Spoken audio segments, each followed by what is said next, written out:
Hello, and welcome to Glory Be. Interesting people and how they pray. We look at people's lives and how they pray, and you know what? I messed that up. Breaking news. Sharon Hanisch is not here this week. I'm joined by Amy Zvacek from St. Catherine Parish in Tulsa. Sharon is home. She was possibly exposed to COVID, so she's not here. She's not here to do the intro right, but we'll jump right in to Glory Be. And best of luck, Sharon, and your family. So Amy Zvacek is the secretary at St. Catherine of Alexandria Church in Tulsa. Yes. It's been around since, was it the 20s? Yes. Okay. It hasn't always been at this location. It was moved from another area in West Tulsa. I don't have the exact address because I'm still learning West Tulsa a little bit. And then it was moved to the current location that it's at. It housed the school building, housed the parish and the school. In '86, the church was built, and now the school occupies that building plus additional space that they've added onto in the last 2 decades. So how many families are part of the parish? I would say about 120 English. Okay.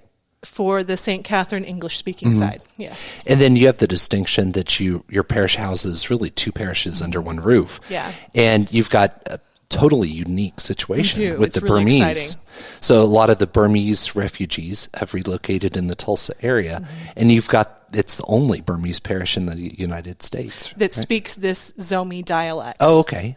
Yeah. There's the Burmese language. Some of them speak other languages that they've picked up through transition into Myanmar, from Myanmar into other travels. Yeah. From other refugee travels that have brought them here. They were brought here by Catholic Charities within the last 7-8 years. So that's a huge gift that our community has grown by another community that we can learn and grow from. Well, it's really got that Catholic with a big C and also Yes, Catholic with a little c. It has both. Because you're exposed to the Burmese traditions. Yeah. And their language hasn't been written very long. It's only been in writing about 10, 15 years.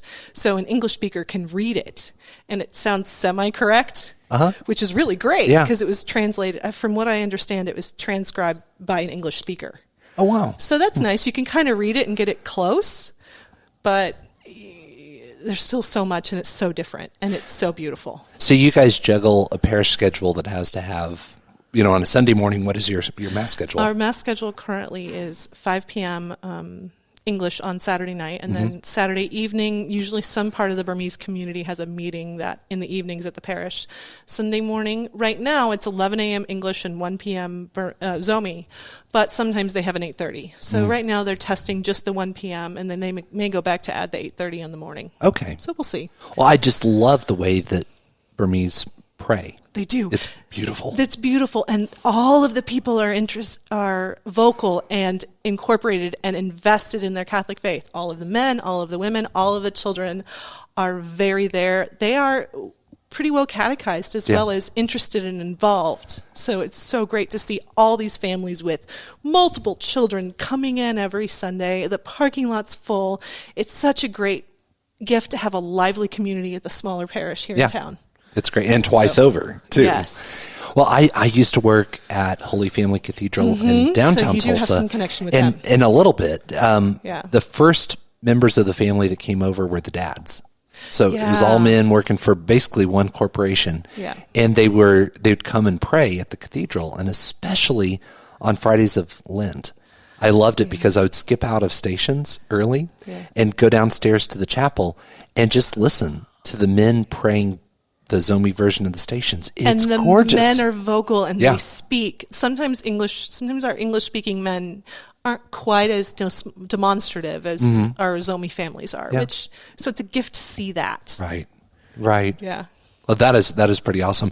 What are the differences? If I went to a mass in Zomi, They do have a little bit more Latin. I think due to cultural and governmental issues, their translations aren't quite as much in the vernacular as ours are. Okay. So they have more Latin in their Mass. Mm-hmm. I don't exactly know all of the history of that. I haven't.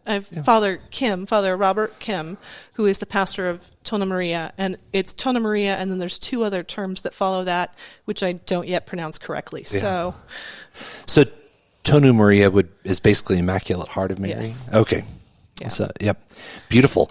So, you are the parish secretary. I'm the parish office manager for Okay. kind of both St. Catherine and Tona Maria, and then I get to work a little bit with St. Catherine's School wow. as needed. So I get to do a lot of stuff. Yesterday I was talking to a utility company online, as well as working on making sure some accounting was done for the parish. And you never know what's going to happen any day. Some days I was working on the roof the other day on a ladder. Oh my gosh. It's really Yeah. to do fun, to do different things. You never know what you're going to get to do when you come to work. So you get to be excited and something new and different, and you're not always sitting in a chair, which is a huge gift for me because I like to get up and get moving and do different things and learn from the people and the experiences around me. How long have you been there at St. Catherine? June of 2020. So that means I walked right in the middle of COVID. And the depths of COVID, that was the worst part, right? That was the I would say then, until vaccines first came out, was the scariest part. I transitioned from an arts career where I worked a lot, and then walking into a parish career where you do work a lot, but people understand that there is a work-life balance, which is a huge gift. Yeah. Sometimes you can say, no, I need to be gone for half an hour for an appointment. And they're like, okay, just go. It's such a huge gift that this is a community that understands work and life. So I walked in right in the middle of COVID, and kind of school had closed like everybody else in March before that. We were blessed to be able to reopen school in the fall and continued all through last year and this year. So masks were an issue. I mean, everybody was wearing masks. I wasn't involved with the school to begin with as I wanted to be, because I kind of chose to keep myself out of that to protect me and to protect Father, because we work in a smaller office area. Just in case, so he could continue to go to work, I could continue to go to work. We were very safe through all that time. We were very blessed. So now things are starting to get a little bit more comfortable, but who knows where the future is going to take us at this point. We don't know. Right. Fair enough. So we're going to just keep taking a step every day. Yeah. And I'm still learning this is what used to happen.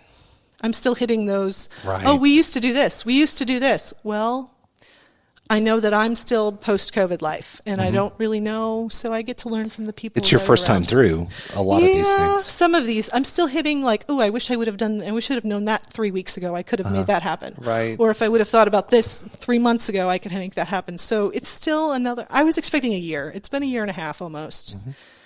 And I'm not quite as far as we hoped, but we all aren't. Yeah, So COVID that's not time doesn't unusual. really count. A year's not a year. No, in a certain sense. we kind of lost we're going to say this is going to be about a 3-year, I'm guessing a 3-year period of, that was COVID. Just chunk it up to COVID and go on. Right. Because I don't think we're quite as far as we hoped yet, unfortunately. So you work for Father John Grant. Yes, I do. Who is pastor of St. Catherine. He's the pastor of St. Joseph in Bristow, Oklahoma. And he's also the director of divine worship for the Diocese of Tulsa. Is. So does that impact your job much? A little bit. I get to help out a little bit with that. There was an ordination for 2 men to the priesthood on Friday, and I got to go to that, and I helped a little bit with that. But my job as St. Catherine is to make sure he gets his work done. If that means I get to help with him a little bit to make sure he's good, so he can be a better pastor and a better minister to this community, that's what I'm going to do. How does a priest find that balance? I don't know. Okay. Blessings and a lot of prayer. Yeah. Busy. Yeah. But in a way, a priest doesn't, the gift of the priesthood is the parish takes care of their priests a lot. Right. So he has some gives and takes that I don't have, and I have some things that he doesn't have. Yeah. So it's just a balance. Yeah. And sometimes it's harder than others. Christmas is busy. Easter's really busy. Yeah. So hopefully there will be some vacation time coming for everybody in the future. And when that's asked for, I'm not the one to say no, and I would never, because priests are people too, and they need to travel. They need to, or if they want to travel, they need to take downtime to become the people that they are, not just always work. At St. Catherine, if one priest gets sick or something, not really COVID, but if he just has a flu or a cold or something. Well, one really interesting thing that happened not this last weekend, but the weekend before, was Father Grant and Father Kim switched. Okay. So Father Kim said the 2 St. Catherine Masses, and Father Grant said the Zomi Mass. And he, from what I understand, I didn't go. From what I understand, he said a good amount of it in Zomi. Oh, wow. Yeah. He told me he didn't do the Eucharistic prayer because he was afraid it was better in English. Right. But he seemed to say he did quite a bit of it. So I don't know. I didn't go to that one. I haven't been to weekend mass. During Totus Tuus this summer, we hosted over 100 kids for Totus Tuus that were mostly, or actually all, part of the Tona Maria, Tona Maria community. Father Kim said mass in Zomi every day, and that was still at the time point we were live streaming it. So I was live streaming all the masses. Nice. So because I know I'm blessed to be able to have gone to mass all my life and know the mass, I kind of tuned out a little bit because those were long days. Sure. Well, and there's that rhythm of the Mass. Yes. No matter what the language is, you kind of have that pacing and you know what's happening. You know, and you can watch them, and getting to know the fathers, you can kind of know how they transition in and out of things too. Sure. And knowing their personality, like any coworker. Yeah. You're going to learn, okay, this means this, even if you're not thinking it means this. And just learning the personalities of the people around you. Getting all those mannerisms down, all that.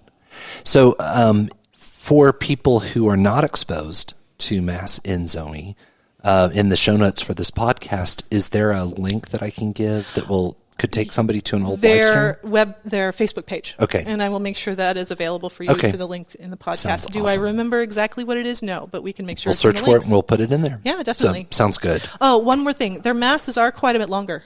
Oh, why's that? They pray. They have prayers before. They have prayers after. From what I understand, because in their home country, it took a long time to get to Mass. It travel wasn't as easy or as convenient. So the homily is usually about 45 minutes. Oh, wow. So they have a chance for really amazing teaching at that point every Mass. Yeah. So their Masses run 2 to 2.5 to 3 hours. Sometimes I think First Communion. Some of my coworkers went. It was about 4.5. 4.5 hours. Gosh. I know. Isn't that cool? And everybody's engaged and excited, and something that English speakers are not at all used to. Well, and to a lot of English speakers, that might be terrifying to think, 4.5 hours in church, that's a long time. Yeah. So if the homily's expanded, what else gets expanded or added to? The befores, the afters? I don't know. Yeah, that's all right. It's not in English. Yeah. So I have not attended that because I'm wanting to take care of the English parish. Okay. Too. That's the primary. Well, no, not really. We're both, but I speak English. Okay. Yeah. I don't speak Zomi yet. Right. So working on it. I need to attend one or two of their masses more often, but I haven't made that leap yet. Yeah. Usually by Sunday afternoon, I'm ready to go home and get ready for the week. Do a lot of the Zomi speakers prefer, outside the church in the parking lot or at Coffee and Donuts or something? Are they going to speak Zomi or are they going to do English? A lot of them don't have as much English. Yeah. They do have enough to work. They have enough to live. But just like I've run into this in Hispanic communities, all different communities, my English isn't that good. No, try. How are you going to learn? Yeah. This is a chance to open up and to learn and to practice. Right. So several of them do speak English, and I've made good friendships with them, I hope. And then I'm meeting more of them and learning names. So over in the school, I know that a lot of the Burmese kids attend school at St. Catherine. And how have the teachers, or do you know, teachers changed the way that they operate? With some of the pre-K3 and pre-K4, we have aides or help in those classes that speak Zomi, because a lot of the kids coming to school probably don't have a lot of English because they're speaking Zomi at home. Right. But once they get into kindergarten and first grade, they have enough English, they're fine, because kids that age pick it up so fast. Yeah. Oh, that's awesome. So there's always, we have several aides and helpers that speak Zomi. So we can reach, and some of the older students, we can reach out and say, okay, this came up, help. Right. And they help us translate and they help us learn. Yeah. So that's a huge gift. That's awesome. That is really cool. Well, this podcast is, glory be, interesting people and how they pray. You are very interesting. Thank you. But now let's start to focus on how you pray. And I'm kind of curious, we touched briefly upon the fact that the Burmese influence. Do you Do you have any goals? Like, do you eventually want to be able to pray the Our Father or Hail Mary in Zomi? What my current goals are, I'm starting to want to work on the Liturgy of the Hours. Yeah. I've been putting it off for years. My family gifted me a book of it probably 20 years ago, and it's been on my shelf, and that's my next goal. But even before I started here, I worked in a secular arts entertainment. I always attended Mass. I've always been Catholic, and I always will be. But getting the chance to, I found another podcast that would pray the rosary every day during COVID. So every day at that certain time, I would sit and pray that rosary. And at that time, I was making lots of masks to give away and sell a few, but give away mostly. So every day I'd be working on masks and praying the rosary. And that was a huge gift from March to June and even longer when I started this position, because at first you'd go to work, you go home, you don't go anywhere else. Right. Now we're out and about more, but every day getting to pray the rosary. And then when I started working here, I got to attend Mass more. Like I get to go usually 3 extra times a week. That's great. Which is something that I've always wanted to do, but I've never had the discipline to do. So doing this has given me the discipline to start doing that. It's a gift that is part of the workday, but I'm always there with my keys in my pocket, listening for the door. Right. I'm the one at the back, kind of just making sure, watching everything. Sometimes more, sometimes less. It just depends. You get to kind of be Martha and Mary at the same time. I do, and I love it. I have to. It's hard to find that balance. Yeah. But I get to do both, and that's a huge gift. And every day is different. Like I said, I need to get more, I feel like I need to get more involved in the Liturgy of the Hours. So that's the next step I'm planning to make. How do you do that? We have sisters at our school, the Sisters of St. Francis of the Martyr St. George. I've been talking with them. I'm like, okay, show me the book. Yeah. Get me unscared of this long book that's not scary. It's just intimidating. Sure. Lots of ribbons and everything. Lots of ribbons. So they are very great examples to the 4 women that we have there right now are huge examples to me, because they're always coming and going and praying their daily liturgies, even while they're working, teaching our students. That's so cool. I'm like, they take their breaks to go do this. That you don't see that everywhere. Yeah. Well, what's the draw of the Liturgy of the Hours for you?